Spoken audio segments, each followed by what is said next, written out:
Well folks, we finally got the first full trailer for Jurassic World Rebirth ahead of its debut later this year. Tons of dinosaurs, action, horror, and a glimpse of that big new mutated dinosaur. There's a lot to dig into here, so let's get started. We open up in the Neo-Jurassic exhibit once again, with Rupert Friend and Scarlett Johansson's characters recruiting Bailey's Dr. Loomis for their expedition to a still as of yet unnamed island. The goal being to extract DNA from the largest dinosaurs, well, largest dinosaur, an aquatic and flying reptile, because that's going to be a cure for heart disease, somehow. There's a lot of speculation already that this Rex skeleton we're seeing here is Rexy herself, especially given the banner we have hanging up. Would they kill Rexy off screen like that? I'm not so sure, but it would be a very bold choice to open up the film. There's a lot of very young Alan Grant in Loomis in these early scenes. Confusion and wonder, a little bit of sassiness, and just a genuine love for dinosaurs. I mean, look at the joy on this man's face when he spots what I imagine is going to probably be the first revealed dinosaur of the film, in a sort of callback to the Jurassic Park Brachiosaurus scene, the Titanosaurus.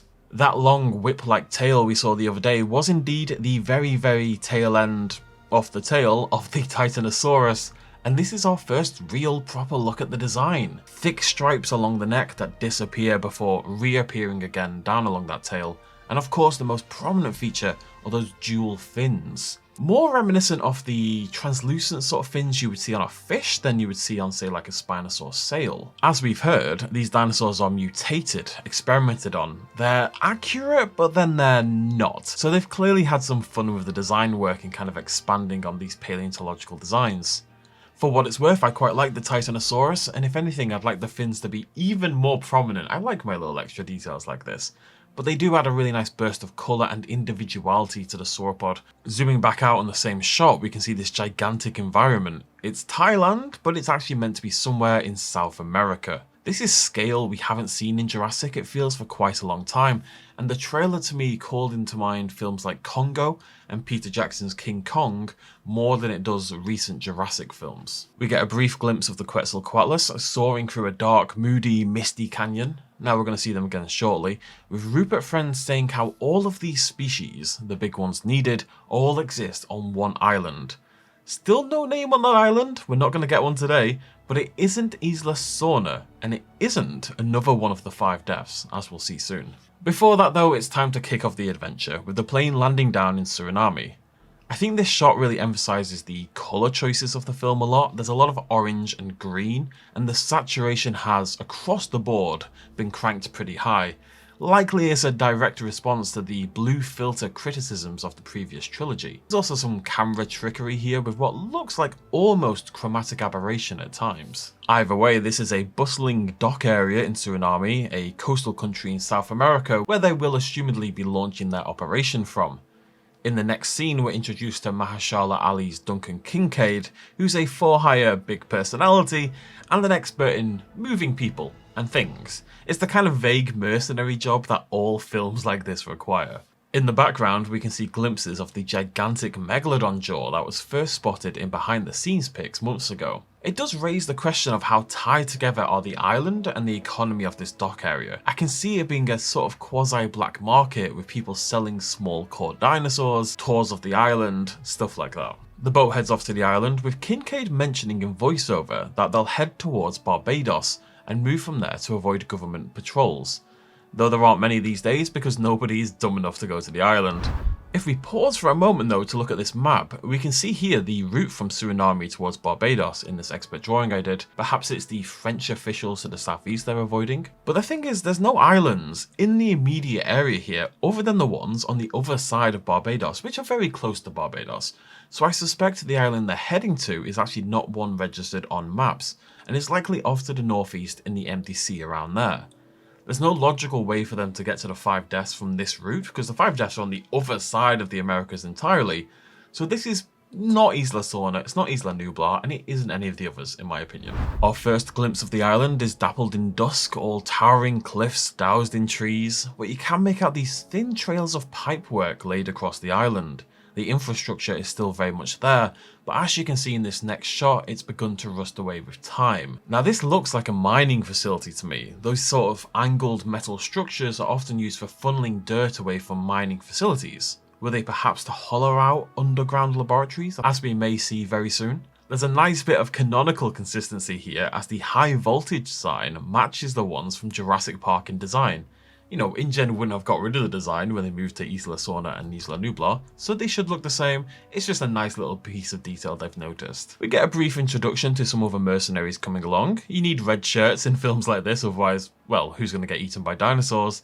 And then it's off, finally, properly to the island. Zora says in voiceover how this island was originally the research facility for Jurassic Park, and thus were treated to a bunch of images of a ruined underground laboratory. Again, maybe that's what the mining facilities were for. All thick concrete in that classic Jurassic Park styling. The scene does raise a number of canonical questions though. If this is the first testing facility they ever did, when did Hammond start this? Was Wu involved, or did Wu get brought along because it went so badly this time? I think you could probably justify this, given Hammond's words at the end of The Lost World about leaving the dinosaurs in peace so they can thrive. The tech here does seem quite advanced, considering it's pre-Jurassic Park. This is, 1980s at the latest, but it's worth noting that we saw on Isla Sorna's lab in Jurassic Park 3, and that was assumedly established straight after this one went to hell, that they had similar incubation growing technology, albeit not as fancy looking. This is also the best look we're going to get at the Velociraptors during this trailer, with this white one being grown all the way to adulthood in the incubation chamber. This is very, very similar in design to specifically the female raptors from Jurassic Park 3, with that nearly all white coloration and the dark patches around the eyes. I think the raptors we do see will simply be a more wild, slightly more extravagant version of the Jurassic Park 3 design, and that brings me a lot of joy. There's also very brief confirmation that this is indeed the work of InGen. You can make out their logo on the wall behind Kincaid in this shot here. Back to the island itself, and that scene I was so sure was them all looking at the Titanosaurs is actually them seeing the Quetzalcoatlus, nesting high up in the mountainsides. There's quite a few of them, with 3 full-grown adults in this shot alone, and it's not too long before the team are abseiling over the edge of a gigantic ravine in order to get to the Quetz nest and retrieve a DNA sample from one of their eggs, because, as Loomis puts it, their parents are flying carnivores the size of an F-16. Now that's a throwaway jokey sort of line, but it's actually indicative of Rebirth's new design process. The Quetz in Dominion was gigantic, but they've been downscaled for Rebirth, and the wingspan of approximately 10 meters is actually paleo accurate for both the Quetz and the F-16, at least based on F-16 fossils. More beautiful natural shots giving us that adventure movie vibes as the group move into the ruins of the mountain. We still don't know much about this civilization that once lived upon this island, and I suspect it isn't actually going to be important to the film. Maybe a throwaway line on some information they find in the lab about a people who lived here before InGen came and relocated/murdered them all to claim the island for themselves. After all, that is what InGen also did on Isla Nublar. It's all in motion, so forgive the blurriness, but we do finally get to see the Quetz up close with this new, what was meant to be hornbill inspired design, but it's not really. The crest isn't a crest as much as it is a sharpened raised point upon the beak at the front. It's very aggressive, and the coloration is predominantly black and blue, covered in matted down feathers, but there's some elongated ones, almost quill-esque at the back of the head. I would say that other than the size, this is actually less accurate design-wise than the Quetz was in Dominion, and it's probably one of the only designs I think may be a step backwards. Now that's personal preference, and it's not really a canonical complaint, because I do like the reduced size, and of course we have in-universe justification for why it looks like this. It's just personal preference. It is worth noting that the Dominion Quetz was made by Biosyn, not InGen, so you would expect these two Quetzes to look quite different. Although that does raise questions about something we'll see a little later on in this video. After a bit of action with Loomis being hurtled over the edge and Zora saving him, a dynamic I think we'll be seeing quite a lot, we get our best look yet at the island. Now we can't see how much it spreads off to the left there, but I will say I think it looks quite a lot smaller than the islands we've come to know in the series, which would maybe help explain how it's avoided detection for the 30 years since InGen first came here. Maybe it just isn't on the maps at all due to its small size. There's a voiceover about how these dinosaurs were too dangerous for the original park, and now I don't think there's any way Loomis would realistically know this, so I'm assuming they find something out in the lab about InGen's early genetic process that perhaps caused increased aggression in the animals. Something very similar was found in the DPG files for the Spinosaurus, so it would tie in nicely with that expanded canon at least. Then it's our first in-motion look at the raptors. Well, their feet anyway. I'm sure that's all some people need. Scripted joke. These feet have the same white coloration as the lab-bound specimen from earlier, but it is interesting that they've given us full looks at many of the animals in this film. All of the animals in the trailer we get a proper look at, but not the raptors. Is there something in their design they want to keep hidden? Some callback or weirdness they're reserving for the future? Now, given the lighting, I feel these two scenes may have taken place in the same area, and what I can see is a raptor attack taking place before they flee for the woods, because there's something much larger emerging from the darkness. Yes, the D-Rex as it's known is official. This gigantic lumbering mutant dinosaur with 4 arms, 2 honking great back legs, as well as a huge protuberance atop its skull. This thing is going to be divisive, I'm sure, because quite frankly, it's just not a dinosaur, it's a monster. But it does also somewhat feel like the logical endpoint for the themes of the film. Genetic testing was done with abandon, with no oversight, with a lack of knowledge that would only be honed later on. Their hubris got the best of them. They stood on the shoulders of giants, and eventually they fell off. I don't blame anyone for not being enamored with this thing. I kind of love it, I'm not sure why. It may just be my soft spot for the madness that was the sales script for Jurassic Park 4.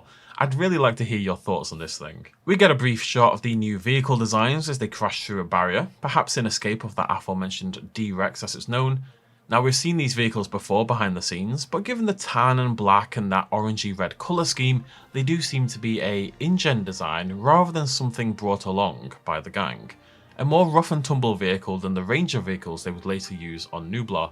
And then a slightly confusing scene. So I mentioned a little bit earlier about how the Quetz makes sense because it's not a Dominion design. This scene here is almost definitely the start of the river rapids scene we've been talking about yesterday, because, well, there's a river and there's a boat.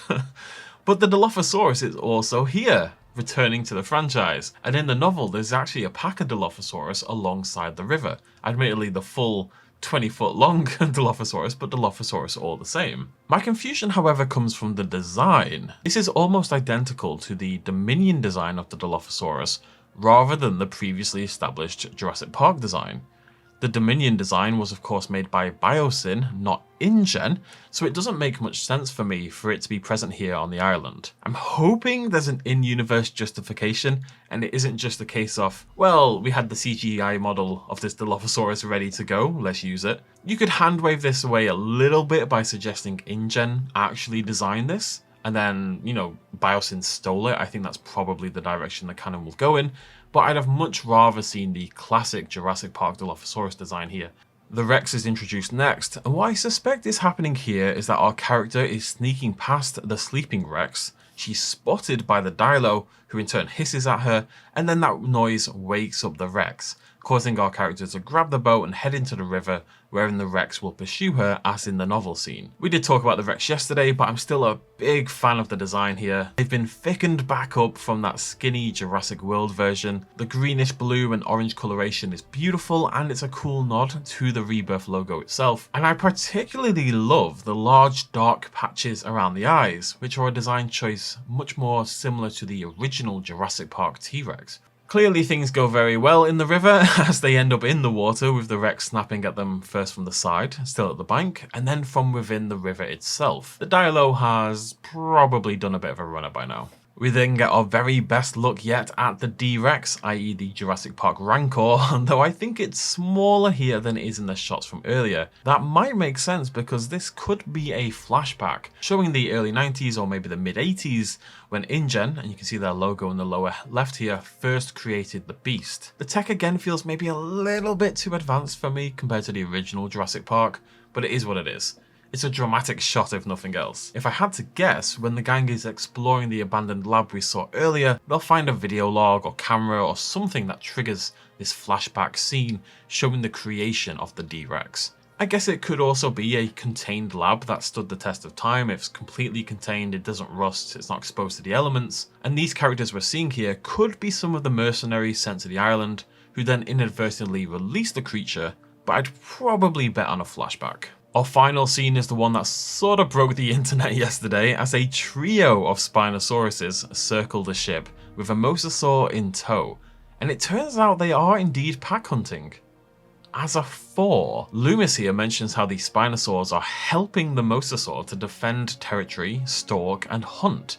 Now that's a bit of madness, but it isn't without precedent. In the real world, disparate animals will often team up to form hunting strategies, with this behaviour even being seen across animals you wouldn't think would work together. Fish and octopi have been seen working together to hunt fairly recently. I'm not totally sure what the Mosa would get out of this arrangement though, it must be said. The rule of cool I think is prevailing on this one, and it does offer this lovely view of the sail of one of the Spinosaurs, the one with the black striping as pointed out yesterday. I really enjoy the patterning here on this more paleo-accurate sail. That boxy sort of square shape is how we think the sail was probably formed, and also the redesigned Mosa tail in the background. This raised shark-like fin also indicative of modern interpretations of Mosasaurus design. Of course, then there's the Spino itself, and I don't know how I feel about this one. The rumours about an incredibly thick and short neck have turned out to be true. I thought we'd maybe dodged it. And the whole creature is just way bulkier than Spinosaurus would have been in reality. Now again, I'm not pretending this isn't justified in the world. It is. They're mutated, it's okay. But it isn't just about that, it's whether I actually like the design visually. I like the rest of the body from what I've seen. I'm not yet convinced on the neck and the head. I'm going to need to see it at a better angle to judge it fairly and entirely. I'm going to remain optimistic for now, but I think the neck in particular was maybe a misstep. I would have elongated it and slimmed it down at least a little bit personally. What isn't a misstep though is the new Mosasaurus design. De-scooted and de-crocodilianized, it's a real word, don't look it up. It is still oversized, but I would say less so than it was previously. And the new sleek design on this thing with the green coloration and that prominent counter shading, you know, the white underbelly you can see there, very prominent in particular on aquatic animals, is a pretty notable shift in the design philosophy for Jurassic. The Mosasaurus in particular feels like a marker being put down to say, we are done making everything look like a crocodile, let's undo some of that damage. And thus ends the trailer. I'm cautiously optimistic. I'm not necessarily sold on the dialogue yet, which very much has that kind of pithy one-liner feel that for me has kind of plagued the Jurassic films recently. But it's a trailer at the end of the day. They're going to pick out the big attention-grabbing lines and the big action sort of scenes. A lot of how the film will fare for me is what they do in the quieter moments. We have seen a lot in this trailer, all told, but there's almost definitely more being held back. Hell, I know of several dinosaurs coming to the film that we still haven't seen, and I think if nothing else, the trailer looks pretty fantastic visually, with a great mix of dark corridor horror scenes and these open, wide, awe-inducing vistas.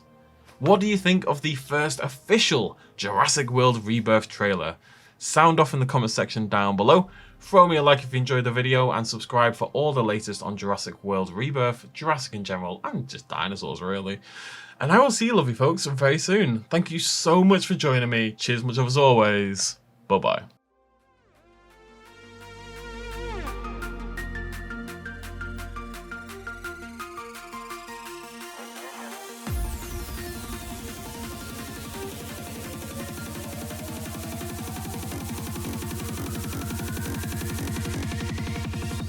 Road.